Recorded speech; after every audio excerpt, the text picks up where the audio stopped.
गांव के एक छोटे से घर में रहने वाला रवि बचपन से ही अपने पिता को खेतों में मेहनत करते देखता था। वो जमीन सिर्फ मिट्टी नहीं थी, वो उनके परिवार की पहचान थी। लेकिन एक साल ऐसा आया जब लगातार सूखा पड़ गया, फसल बर्बाद हो गई और कर्ज बढ़ता चला गया। एक दिन रवि ने अपने पिता को बैंक के कागजों के सामने चुपचाप बैठे देखा। आंखों में आंसू थे और जुबान पर बस एक ही बात, शायद अब जमीन बेचनी पड़ेगी। ये सुनकर रवि के अंदर कुछ टूट गया और उसी पल उसने फैसला किया, मैं इस जमीन को बिकने नहीं दूंगा। रवि शहर गया, छोटे छोटे काम किए, दिन में मजदूरी, रात में पढ़ाई। लोग मजाक उड़ाते थे, गांव वाला क्या कर लेगा। लेकिन रवि रुका नहीं। कुछ महीनों बाद उसने नई तकनीक और खेती के तरीके सीखे।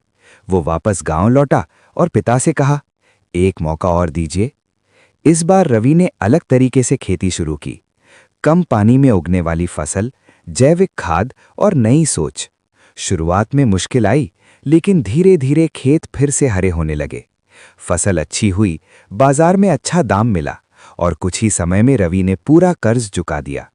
जिस जमीन को बेचने की नौबत आ गई थी, आज वही जमीन उनके परिवार की सबसे बड़ी ताकत बन गई।